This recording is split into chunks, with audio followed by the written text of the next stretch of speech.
So mga kapatid, tulad po ng ating pagbubulay ngayong umaga, na ang ating tema ay napapanahon. No? Kasi napakarami po na nakikita ngayon, especially in social media, na puro self-made, no? Ano ba yung pagpapagaling o pagpapaganda sa sarili? No? Kamakailan lang, isang sikat na Filipino singer, no? Siguro kilala niyo, nagsimula siya sa Itbulaga.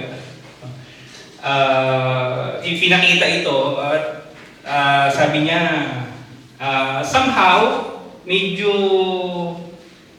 disappointed siya kasi bakit daw kailangan i-impose ng mga Kristiyano that Jesus is the only way to salvation. Tapos sabi niya, I'm planning to enter Buddhism. Siguro kilala niyo na yun, hindi tayo kailangan mag-name down. So, in a way, no, ang nagiging problema, mga kapatid ng panahon ito, why many people ay parang hindi mo pwedeng salingin. Alam mo yun, yung paniniwala ko to, ito ang kinagisnan ko, ito ang alam kong tama, kayong mga, bahala kayo sa buhay nyo. No, ito yung pinanindigan ko, ito yung pinili ko, wala kayong pakialam sa akin. No? But the reality, brothers and sisters, no, napakarami pong religion. You can be religious without knowing God. Totoo? No? Kahit po sino, lahat po ay religious. No? Lahat po ay religion. Iba-iba ang klase ng reliyon. Pero mga kapatid, ang katotohanan po, kahit ilang beses siyang i-deny ng maraming tao, no, ay isa lamang po ang tunay na reliyon. No? Dapat kasi ang tunay na reliyon ang magdadala sa atin sa kaligtasan. So, mga kapatid, our theme, no, religion to relationship. No? From religion to relationship. Bakit po natin kailangan maunawaan ito, mga kapatid? Dahil nga po, every people has its own religion.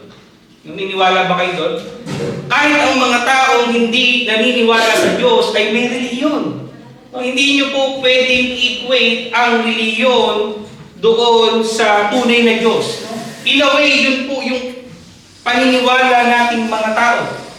No, na ang reliyon ang magdadala sa kaligtasan. But brothers and sisters, the reality and ang ating pong pagbubulay, makikita natin dito that relationship ang mahalaga. No?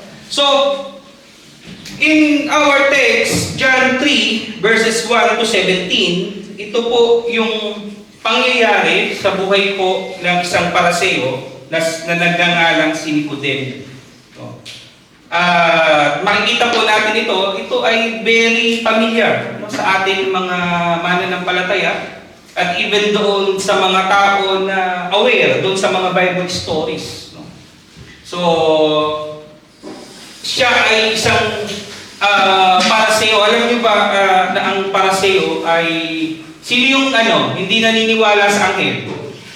Yung Pariseo o yung Sadduceo? Alam niyo ba yan? No, alam niyo yun, kasi Sadducees and Pharisees, merong hindi naniniwala sa angel. Sino? Sino nakakaalam? Si Sisan parang alam itong ating mini-teacher. No, yung mga Sadducees, sila yung hindi naniniwala. No, na merong spiritual being. No? So, ang irony dito, yung mga Sadducees, sila yung mga taong simbahan. Sila yung mga nasa temple ng Jerusalem. No? At yung mga Pharisees, sila yung mga parang yung mga konseho sa mga barabarangay, no? More on political sila, inclined, no? So, yun si Nicodemo, no? So, later on, ibibigyan pa natin siya ng pagkakakilala pa. So, mga kapatid, hinihiling ko po na tayo lahat ay tumayo para ma-prepare po natin ang ating mga sarili. Samahan niyo po ako sa ating pananalangin. Hallelujah. Aming Diyos, aming Amang makapangyarihan sa lahat, tunay nga po na maraming salamat sa pribileyo na kami ay muling dinako mo sa lugar ito. Salamat po sa presensya ng bawat isa sa amin, maging sa aming mga bisita ngayon, ang mag-asawang Marvin, Panginoon, salamat po sa kanilang presensya. At tunay nga po, Panginoon, na kami nagagalak na nakasama namin sila.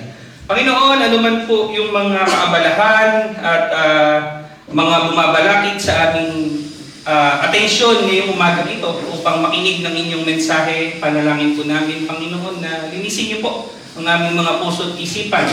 Maibigay po namin ng buong buo ang aming atensyon sa pakikinig, Panginoon, at makita namin ang inyong mensahe, makita namin ang aming kalagayan. At higit sa lahat, Panginoon, kung paano kami makakasunod sa inyong kalooban na magbibigay ng pagbabago sa aming pang-araw-araw na pamumuhay. Ito pong aming panalangin sa pangalan ng inyong anak na si Jesus. Amen. Kakaupo na po tayo. So, as we all know, John. The book of John is, paano niya ini-introduce si Jesus? No? The book of John introduces Jesus as the Son of God. No? Kaya nga lagi niyong naririnig ito, Pastor, bago po ako mananampalataya, ano po ba ang dapat kong unahing basahin sa Biblia? So many preachers ang nagsasabi na magsimula ka sa Book of John.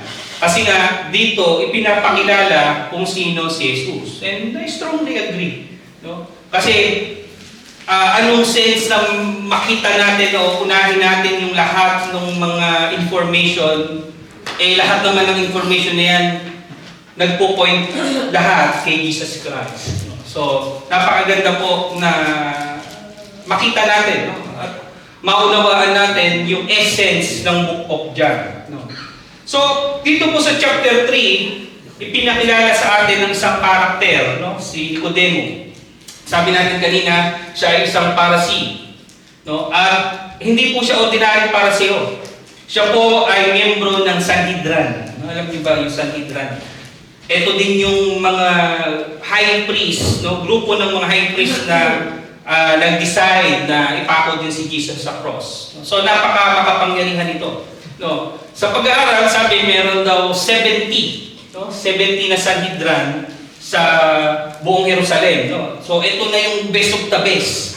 Ito na yung mga, sabihin natin, mga kardinal. Ito na yung mga pinakamatataas na opisyal ng Judaism. So, Hudyo po ito, nagpa-practice sila ng Judaism. At dito po mga kapatid, ay nagkaroon ng pag-uusap. Alam naman natin. Ano bang nagpunta? Paano ba nagpunta si Nicodemo kay Jesus Christ? Araw o gabi? O gabi. Ayan. So si Sis Malo alam na alam gabi. Bakit? Kasi ayaw mitin. Ayun, sabi na iya daw. Kasi nga mga kapatid, bakit? In a way, marami kasing point of view dito. Sabi, yung iba, nahihiya daw. Yung iba, ayaw aminin na bilang isang mataas na tao. Kasi imagine, brothers and sisters, Sanhedrin ito. Alam niyo ito, yung lumalakad pa lang sila sa daan, para talagang mga tao nakayuko ng ganun. Talagang ganun sila kagalang-galang. At itong si Jesus Christ, sa kanyang ministry, kilala naman siya bilang very non-conventional. Marami kasing inintroduce si Jesus Christ na kakaiba. At maaaring nasasagasaan niya din yung paniniwala ng Judaismo. At ito naman talaga yung ipinakita ng ating Panginoon. So, in a way, maaaring gusto niya na walang makakita. At ito po yung pangyayari na ito.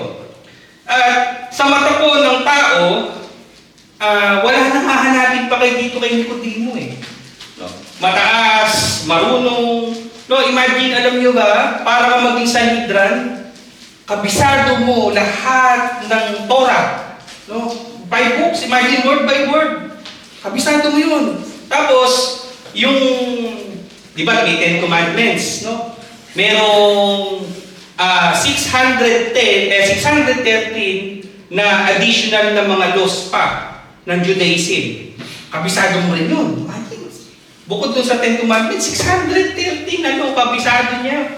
Ganun kalupit yung mga Sanhedrin. No? So, nakita nyo kung gaano kataas na tao, gaano katalino itong si Nicodemo. So, no wonder, ayaw niyang makita na lalapit siya kay Jesus Christ. No? Kaya gabi.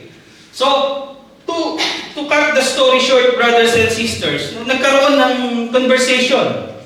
No, at ito po yung ating pag-aaralan, no, yung conversation nila, no.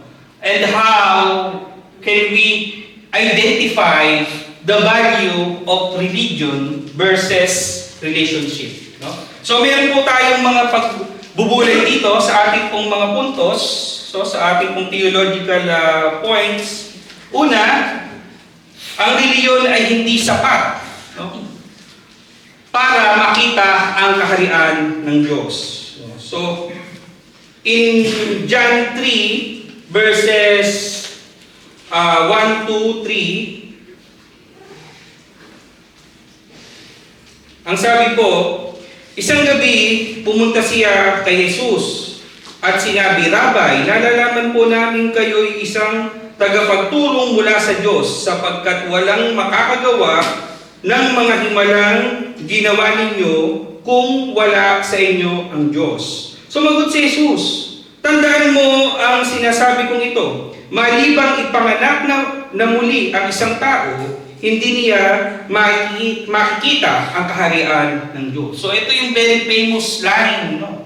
Unless you are born again, you cannot see the kingdom of God. No. So, makita po natin dito mga kapatid, hindi po sinabing mabuti ka. No? Hindi po sinabing na sumunod ka sa batas. Kung hindi sinabi na maipanganak ang muli. No? Very famous po itong line na ito na born again. No? Pastor, kilala ko yan eh. Yan yung mga nag-a-alive-alive. Sigaw ng sigaw, kanta ng kanta, hindi po reliyon, hindi po denomination ang born again. No. Alam niyo ba, kahit anong religion ay pwedeng ma-born again? Do you believe that? No. Even Muslim.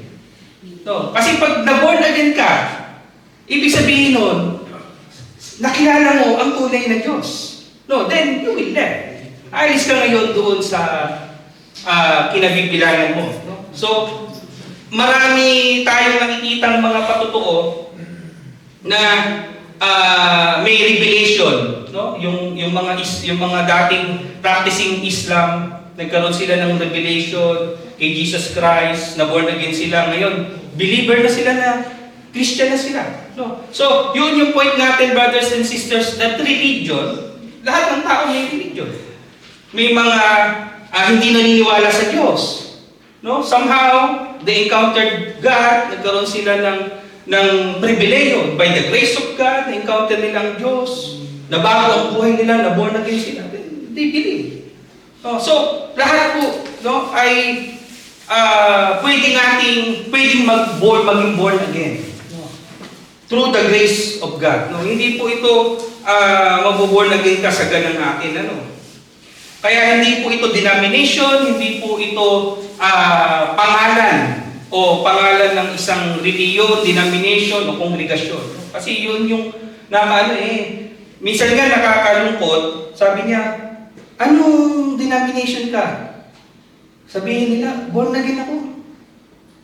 Nakakalungkot naman kayo, teka lang, kayo lang ang born again, paano naman kami, hindi na kami yung born again. No, hindi po yun. So when you speak about born again, ibig sabihin nun, you were born again through Christ. No? Ikaw pinanganak na muli, sinilang na muli, baptized by the Holy Spirit, no, through Jesus Christ, di ba? Na pinanganak ang muli. So ito yun, later on, magkakaroon tayo ng further explanation. So, hindi po ito yung hindi po ito status ng kung hindi ito po ay inner being, no? Hindi ito status na symbol na kami, dahil kami born again, kami yung mga sikat na nakikita nyo, yung kumakanta, no? Mga charismatic yung aming pamamaraan, no? contemporary. No, hindi po yun. Lahat po tayo. No? Kaya pag kayo may mga wag niyong aanginin lang, no, na kayo lang ang born again. Lahat tayo ay pwedeng mag-born again. So, in this sense, brothers and sisters, no, minsan kasi, kaya they are very, alam niyo yun, they are very particular or separated. No? Yung nakikita sila, yung very, paano mo ba sabihin yun? Kitang-kita ba? Lumulutang. No? Yung kanilang character. Kasi, pag yung mga born again na to, very active sila eh. No? Masisipag sa gawain, sa church, no? Sila yung mga generous, sila yung mga giver, no? Mga active, no? Very vocal nga. Sila doon sa pag-evangelize, no? Yung pag nakita kayo sa bus, no? Tatanungin kayo, tagasan ka ba, ganyan-ganyan, ano yung church mo, gano'n.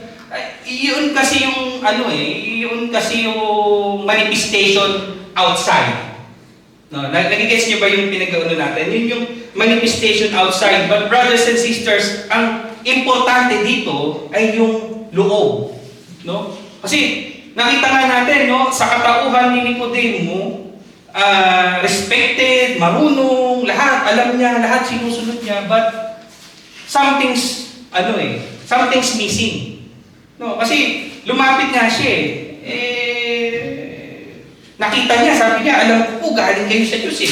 Alam ko, kung hindi niyo magagawa yung mga miracles na yan, kung hindi kayo galing sa Diyos, doon na yung recognition eh. No? Pero, dahil doon sa kanyang kalagayan, at doon sa kanyang mga practices, nananangan pa rin siya doon. No? Kaya ito sinabi ni Jesus Christ, unless, no, para mawala ang ating kaisipan, na ang kaligtasan ay sa ganang atin. No? Marami po kasi ngayon sasabihin, no? And even the mainstream na mga religion, paano baka maliligtas? No? Yung mga religious leader tatanungin, paano ka maliligtas? Basta gumawa ka ng mabuti. No, magbigay ka sa simbahan. I-donate mo yung ganito, i-donate mo yung ganyan. Gagawa ka lang ng mabuti. No? Ganun yung lagi nating naririnig. No, na ang daan patungo sa kaligtasan ay ang paggawa ng mabuti. No. Hindi po ganun mga kapatid eh. Nakita nga po natin dito sa ating character, nasa kanya na yung lahat eh. No? Leader siya, no? Lahat alam niya, pero may kulang pa din. No? So, dito mga kapatid, hindi po nangangahulugan na kapag tayo ay aktibo, kapag tayo sumusunod sa lahat ng batas, no, tulad ni Nicodemo, ay we are entitled. No? Kaya nga sabi, unless na we are born again. So, renewal ito. No? Pag pinanganak ka ng muli, mayroon bang pinanganak dito na may ngipin na? Ha? Sabihin nyo, pwedeng maging Guinness Book of Record. Meron bang pinanganak dito na marunong na agad magbasa? No? Yung from birth, no? Yung anak ko, 3 taon na natutong magbasa, pero hindi yung pinanganak na marunong magbasa. No? So, anong ibig sabihin? Pag bata, pinanganak ang muli, back to zero. No? At ito yung gusto nating pag-aralan dito mga kapatid. When you are born again, no? Magbabalik ka sa iyong pagkasanggol at ang dating kalagayan mo, ang dating pagkatao ay wala na. May memory ba yung bagong bata? Kasi nilang wala, di ba? Hindi nga niya nakikilala, wala pang sense of recognition yan. Di ba? Hindi pa nga nakakakita yan eh. Di ba? Ganyanin mo yung mata ng bagong silang, wala. So, ang ibig sabihin nito, mga kapatid, magbabalik ka lahat sa zero. At ganun po tayo kapag nakilala natin ang Diyos.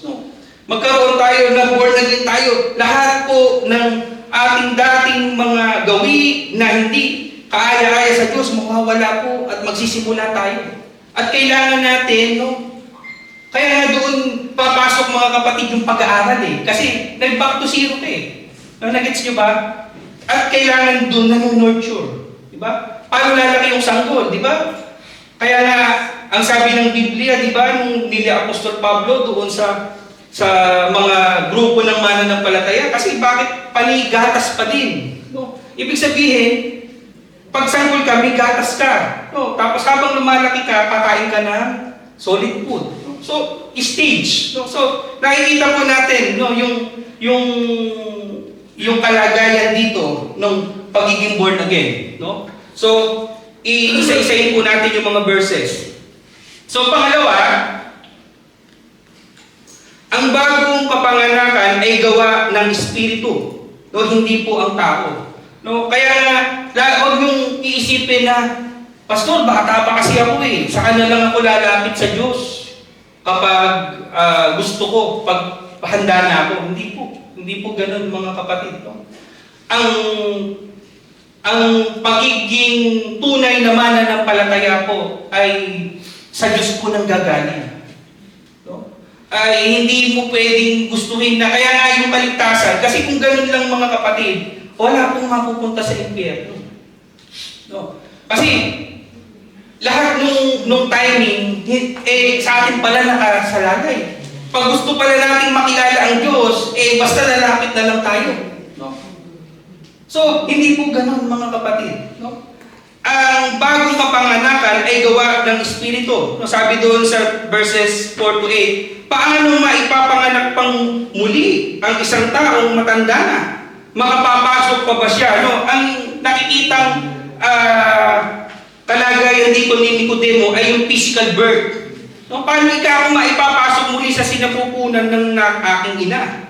No? Ang sabi ni Jesus, tandaan mo, ang sinasabi kong ito, maliban isang tao ay panganak sa pamamagitan no, ng tubig at ng Espiritu, hindi siya makakapasok sa kaharian ng Diyos. Ang taong ipinanganak sa laman ay laman, at ang ipinanganak sa Espiritu ay Espiritu.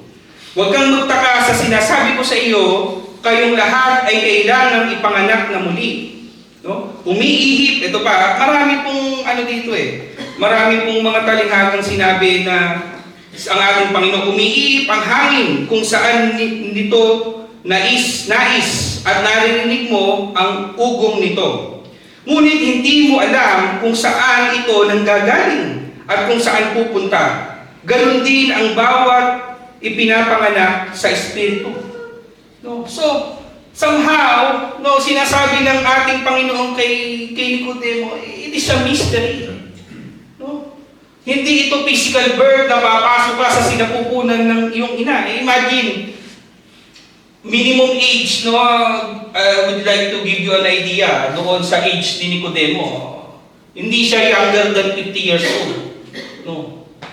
Hindi ka pwedeng maging elder o doon sa mga Sanhedrin ng bata ka pa.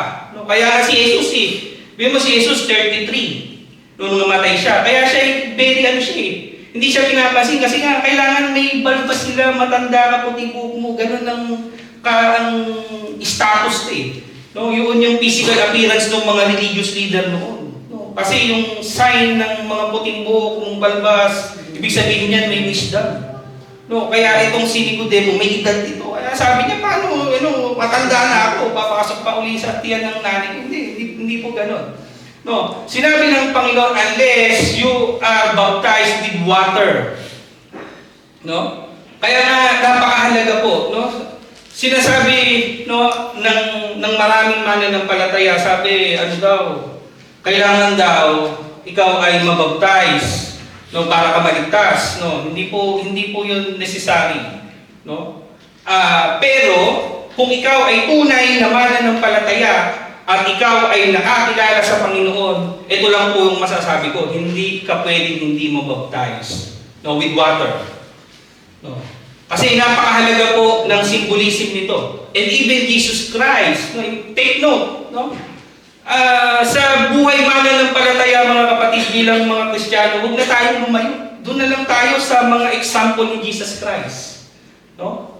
Kaya nga yung apart from doon sa mga ginawa ni Jesus Christ, hindi na natin yung dapat pag-aralan pa kasi ito yung mga ibinigay sa atin. And even our church, we are very particular with the baptism. No? At ito yung isa sa mga sakramento natin. No? The water baptism symbolizes the death and resurrection, the cleansing dahil dun sa tubig, di ba?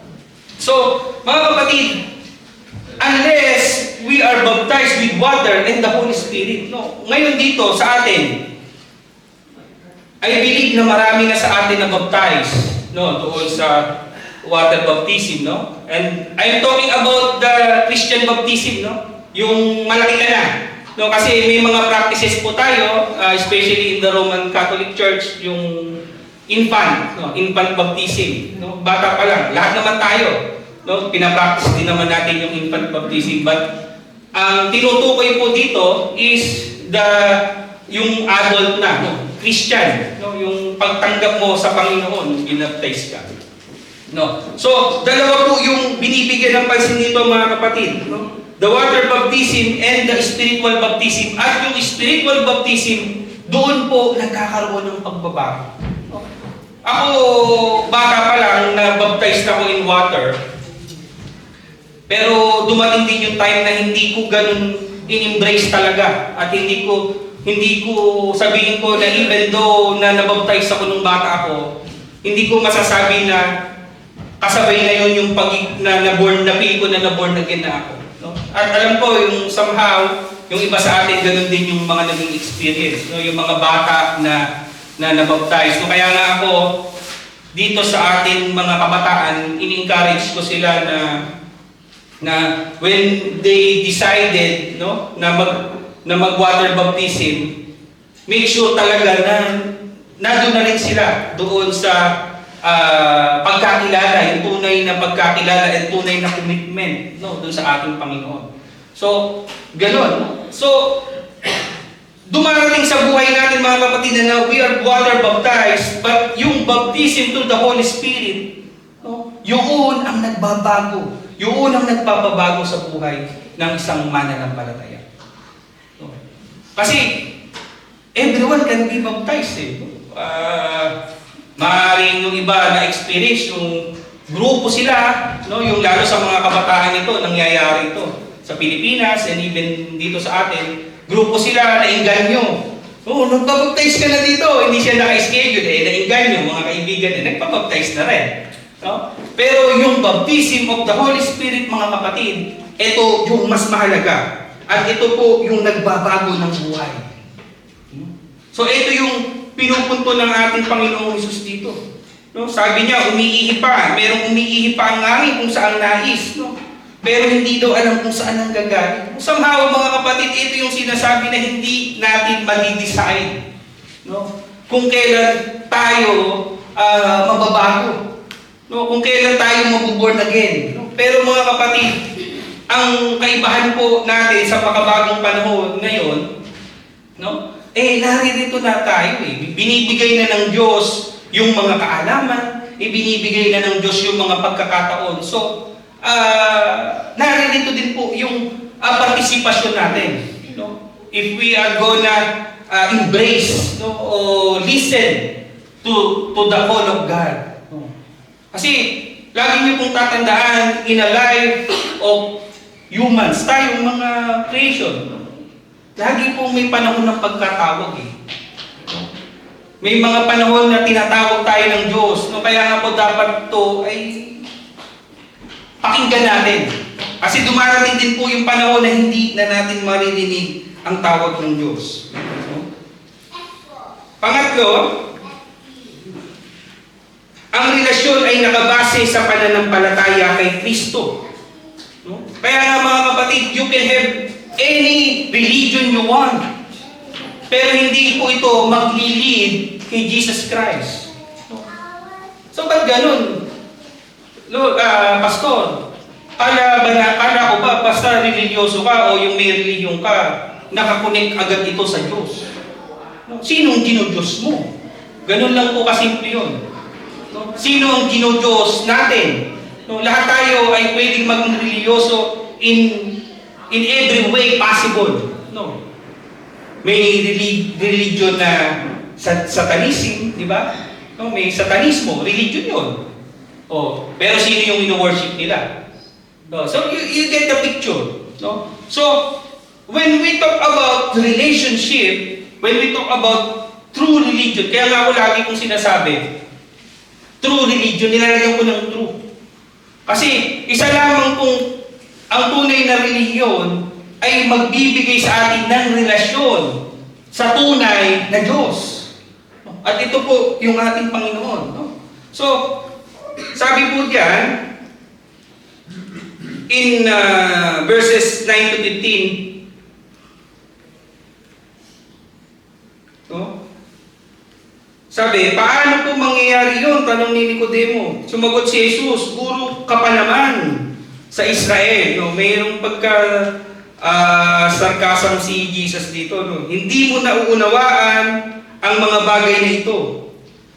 Pakatandaan mo, ang sinasabi namin ay nalalaman namin at ang pinatotohanan namin ay nasaksihan namin. Subalit hindi ninyo tinanggap ang aming patotoo. Kung hindi ninyo pinaniwalaan ang mga sinasabi ko tungkol sa mga bagay dito sa mundo, paano pa ninyo mapapaniwalaan ang sinasabi ko tungkol sa mga bagay doon sa langit? Wala pang sino mang umakyat sa langit kung hindi ang bumaba mula sa langit, ang anak ng tao. So, sinasabi niya yun, no? So, si Jesus Christ lagi niyang sinasabi yung anak ng tao, no? So, siya yung sinasabi niya dito. At kung paano tinaas ni Moises, so ito, maganda po ito, no? Kung paano itinaas ni Moises ang tansong ahas doon sa ilang, gayon din naman kailangan itaas ng ang anak ng tao, upang ang sino mang sumampalataya sa kanya ay magkaroon ng buhay na walang hanggan. Oh, alam niyo ba yung tinaas ni Moises? Alam niyo yung tansong ahas? Sino yung pamilyar sa symbol ng medicine? Yung may ahas. Yun. Baka sabihin nyo, gawa-gawa lang yun. Hindi po. Yun po ay biblical. Oh. So, alam nyo, nakakapagtaka lang. No? Ang daming denial sa existence ng Diyos, pero halos lahat ng mga pinaggagawa natin, yung mga nakagista natin, ay galing sa Bible. No? Noong unang panahon na ang mga Israelites, no, kasama ni Moises, di ba, nasa ilang sila. No? Imagine, 40 years. No? Siyempre, nasa wilderness maraming ahas, maraming natutuklaw. No? Napapagod na si Moises. Biro mo, ilan lang alam niyo ba kung ilan ng Israelita na umalis sa Egypt? 2.5 million. Tapos, through the course of 40 years, naging 6 million sila. No, imagine, napakadami nito. Ipapagalingin niya isa-isa. No, nag-pray siya. Magtayo ka ng ahas. No, ahas na tanso. Na kung sino yung titingin doon, gagaling. No. So, kaya ngayon yung naging symbol ng medicine, yung ahas na gano'n Yun. No? So, ano yung pinupunto mo dito, pastor? Yung ahas, pag tumingin ka doon, di ba? Pag nakagat ka kasi ng ahas ng panahon na yun, wala namang mga antivenom, wala namang gamot-gamot, patay ka kaagad. No? Pero pag tumingin ka doon sa ahas, ano mangyari? Gagaling ka, mawawala na yung miracle No? Ligtas ka na. So, yun po yung pinatutungkulan ni Jesus Christ dito. No? Na, nung panahon ni Moises, na yun ang means of salvation nyo, ang sino mang titingin doon maliligtas, ang sinasabi po ni Jesus, ako yun ngayon. Kaya nga, si Kristo, alam nyo, ang Biblia napaka-yaman talaga ng kwento Di ba itinaas yung ahas? Si Kristo, saan pinako? Sa krus. Saan sa krus? Sa bundok. Bakit? Bakit sa bundok? Para mataas, makita ng lahat. Diba? So, yun yung symbolism dito mga kapatid, na kung sino man ang tumingin dun sa ahas ay maliligtas, ganun din. Kung sino man ang tumingin kay Kristo manampalataya, ay maliligtas. Diba? So, lagi niyo kung tatandaan, history dun sa Biblia, lagi yang may correlation sa Old Testament. Kung kaya huwag kayong maniniwala dun sa sinasabi ng iba na hindi importante yung Old Testament. No, New Testament ng pastor. No. Kasi hindi natin maunawaan yung New Testament kung walang Old Testament. And even Jesus Christ, biro mo, kausap niya si Nicodemo, sinasabi niya yung mga pangyayari. No? Kung hindi ba mahalaga yun, ba't sasabihin ni Kristo? Diba? So, He is pertaining to Himself. na tumingin kayo doon, no? Tumingin kayo sa akin, at kayo'y maliligtas. No? So, yaman po nung pag-uusap nito nila ni Nicodemo, mga kapatid. No? At tinutukoy po ni Jesus yung kanyang sarili dito. No? At ganito po yung mangyayari. Na kung sino man ang sumampalataya, kung sino man ang tumingin sa ating Panginoong Hesus ay maliligtas. So, pang-apat po,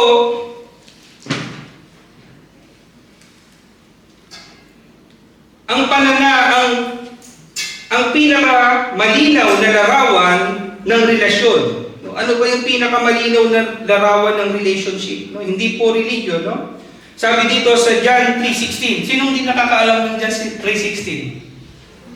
Wala siguro, no? Lahat siguro, kahit hindi nyo, kung posibleng hindi nyo ito narinig.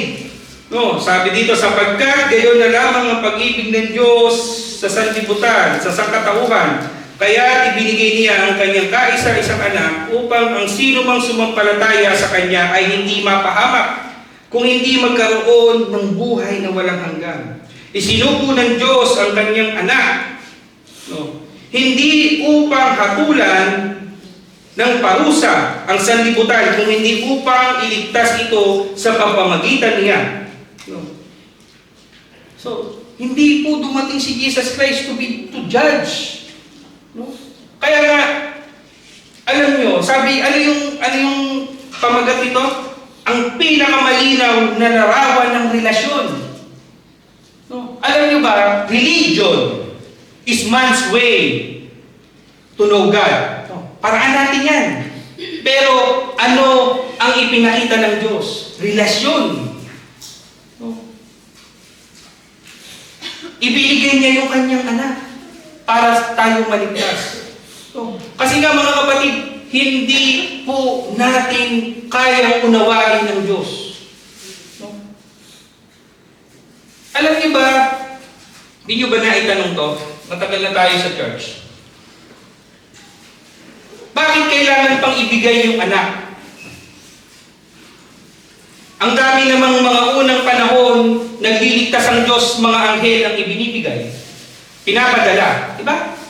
Sodom and Gomorrah, bagamat hindi sila, sinong pinadala? Di ba? Pinadala ang anghel, di ba? May mga pinadala, pumunta si Abraham, pumunta kay Lot, kaso hindi sila nakinig. Sa Ninive, di ba? Sinong pinadala? Sinong pinadala? Ha? Jonas. Ano lang natin yan eh. Oh. Diba? Ayaw niya mag-preach doon, pero anong ginawa ng Diyos? Iniligtas dahil nag-repent. Pero mga kapatid, for the salvation of mankind, sa atin ngayon, ang pinadala niya si Kristo. Kasi hindi natin kaya unawain eh. At kung bakit si Kristo ay namuhay kasama natin, nagkatawang tao, no? Para makilala natin, magkaroon tayo ng kaalaman patungkol sa Diyos. So, sino ang nagbigay ng daan? Ang tao ba o ang Diyos? Kaya nga sinasabi natin, religion, ito yung kaisipan ng tao para kilalanin ng Diyos. Kaya sabi ko sa inyo, lahat ng tao may religion. Kasi yun ang pananaw niya kung sino ang Diyos. Nagets nyo? Pero ang relasyon, mga kapatid, yun ang tunay na paraan na ibinigay ng Diyos para tayo magkaroon ng kaligtasan. So, apart from Jesus Christ, mga kapatid, wala pong kaligtasan. Marami nang pinipersecute, nung mga una pang panahon, yung mga early Christians, maraming nang namartir, napatay, pero mga kapatid, hindi po magbabago yan. Si Kristo pa rin po talaga. And there's no other way. So, in salvation, sa kaligtasan, through Jesus Christ alone. Kaya nga mga kapatid, yung relasyon ang napakahalaga.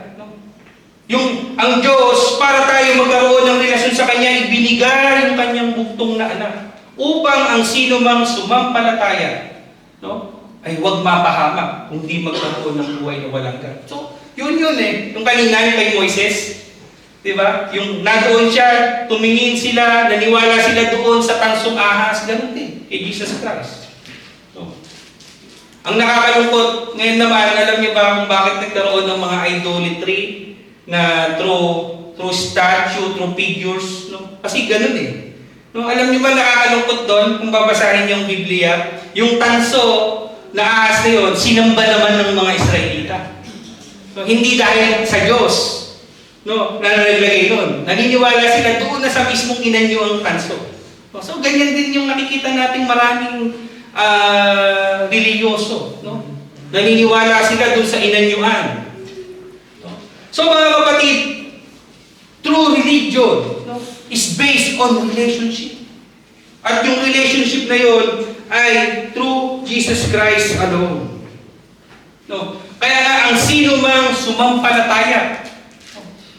Pero, tanong naman, Pastor, naniniwala naman ako. Sumasampalataya naman ako. No? Pero, sure ka na ba na maliligtas ka?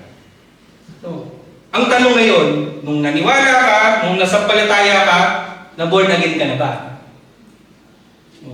So, yun ang tanong natin sa sarili natin.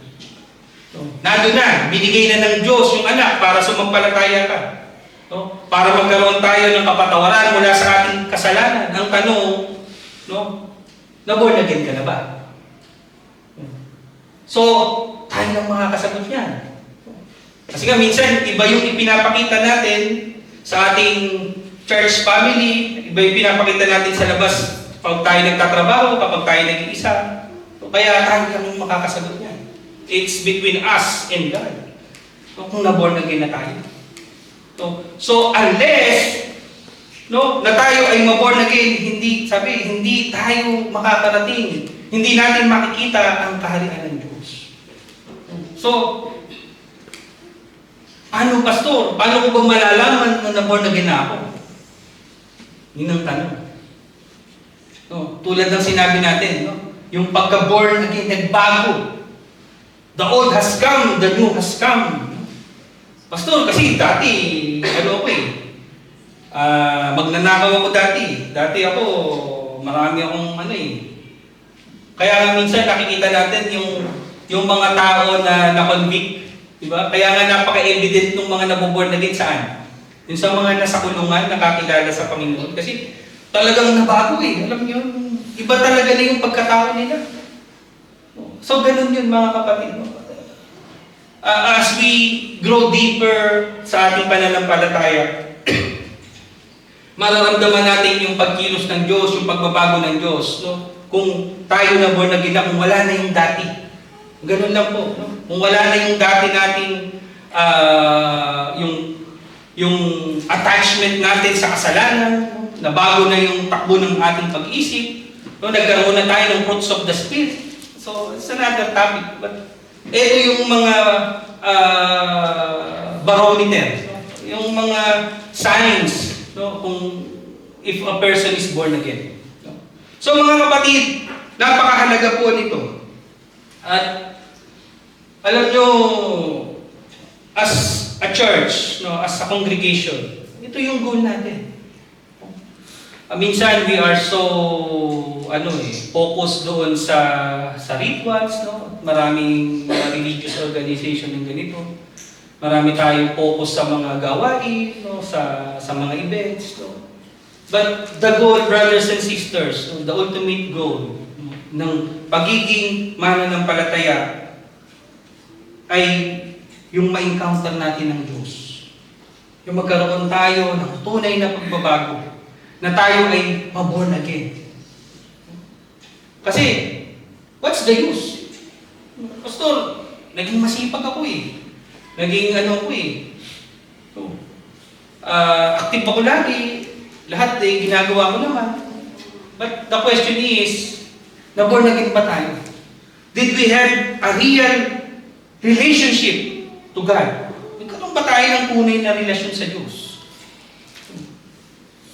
Kasi madali pong maging religyoso. Pero yung magkaroon ng tunay na relasyon sa Diyos ay napakahirap. At hindi po natin yan magagawang mag-isa. So, brothers and sisters, suriin po natin ang ating pananampalataya. Kristiyano ba tayo dahil sa pamilya, dahil sa kultura, dahil sa tradisyon, o may personal kang relasyon kay Jesus? Ang pagiging born again ay hindi dahil sa reliyong kinaaniban. Ito ay personal na pagtanggap kay Kristo. Lumapit po tayo ng walang pagdududa. Tulad po ni Nicodemo, bagamat gabi po siya pumunta, hindi po siya perpekto. May takot sa kanya, ngunit siya ay lumapit. May mga tanong tayo, bakit, Pastor, bakit may mga suffering, may injustices, may mga gera? Bakit hindi na lang maayos ang lahat? Pero nga mga kapatid, hindi natin ito kaya unawain. Ang mahalaga ay lumapit tayo kay Jesus. Mas gusto ng Diyos ang mga taong may tanong, ngunit lumalapit, kaysa sa mga taong religyoso, ngunit malayo ang puso sa Diyos.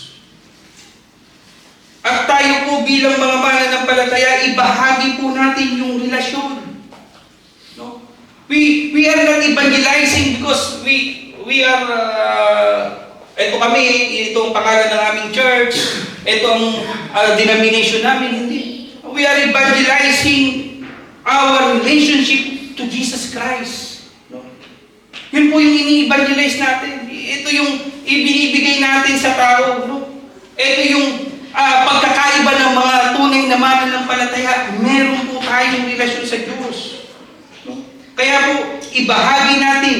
Ang misyon natin ay ipakilala si Jesus sa pamilya, sa trabaho, sa social media, sa komunidad. Ang mundo ay hindi naghahanap ng maraming reliyosong debate. No? Ito yung usong-uso ngayon, di ba? Sa social media. No? Kung Christian ka, tama naman sinasabi mo, pero maganda sana yung pagkaka-deliver mo. Sino yung mga updated dyan sa social media? Kung hindi mo sana sinabi yung gano'n, masyadong masakit magsalita. Alam niyo mga kapatid, the truth hurts. Sabi mo sa katabi mo, naantok na kayo eh. No, masama. Dito naman tayo nagsimula, umaga pa, hindi pa tayo, malapit na tayong matapos. Hindi kayo sa katabi mo.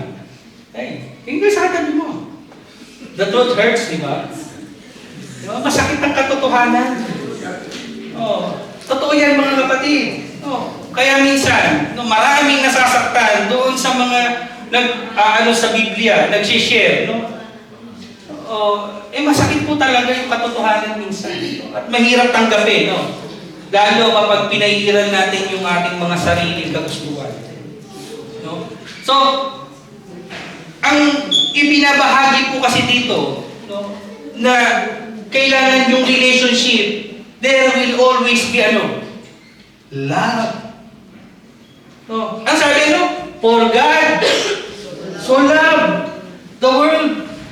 Minsan kasi even though na tama yung sinasabi ng Biblia, sinasabi natin sa tao, ang sama naman. Kayong lahat, mapupunta kayo sa impyerno. Kayong lahat na nandito ngayon, wala kayo sa simbahan na araw ng linggo, mamamatay kayo, mapupunta kayong lahat sa impyerno. Tingin niyo ba matutuwa yung mga taong na rin nakakarinig? Baka pinukul ka pa doon. So, masyado nang masalimuot ang mundo mga kapatid. Ngayon lang, this moment, di ba? May gerang nagaganap. Napakahirap maging payapa. Napakahirap na magkaroon ng peace of mind sa mga panahon ngayon. Pero, yun po yung reality. At tayo, bilang mga mananampalataya, kailangan natin ibahagi ang mabuting balita with love. Kasi, alam nyo, hindi natin sila kayang hikayatin. Kailangan niya laging diplomasya. Ipakita yung pag-ibig. Kasi yun yung ginawa ng Diyos, for God so loved the world. Binigay yung anak. Kahit hindi karapat-dapat. Tapos Tapos anong pamamaraan niyo? Kayong mga natin dito, mamamatay kayong lahat, masusunog lahat ng kaluluwa nyo sa impyerno. No? Hindi na po yan effective.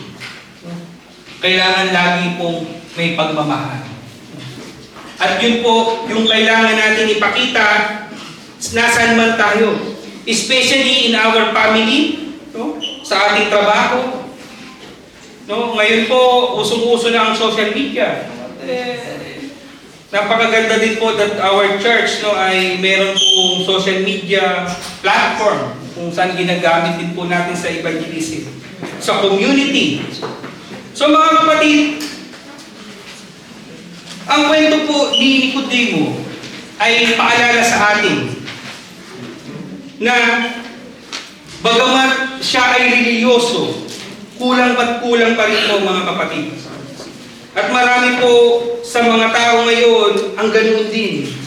Hindi po sapat ang reliyon, kailangan po natin ang relasyon. Hindi po sapat ang kaalaman tungkol sa Diyos, kailangan ang pagkakilala sa Kanya ng personal. Kailangan personal po natin kilala ang Diyos. Hindi po sapat ang tradisyon. Kailangan po natin ng bagong kapanganakan. We must be born again. So brothers and sisters, sa mga sandaling ito,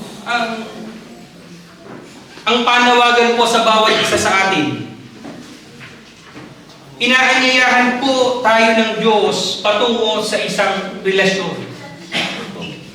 Sa atin pong mga bisita, no? Alam ko, noon, hindi ko na maalala, nung matagal na, nakausap ko na si Marvin doon. Alam ko, meron na silang baptist ba? So, meron na kayong background. At hindi kayo yung mga tao na zero, na wala kayong alam sa Diyos.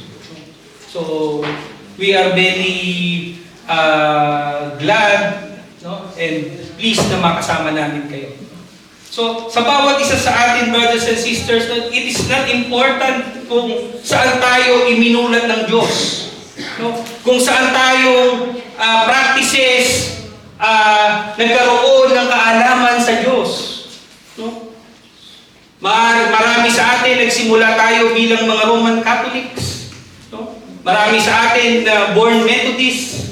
Marami sa atin, iba-ibang galing ng denomination. Doon tayo nagsimula na magkaroon ng pagkakilala sa Diyos. But mind you, brothers and sisters, ang tanong ko sa inyo, saan kayo na-born again?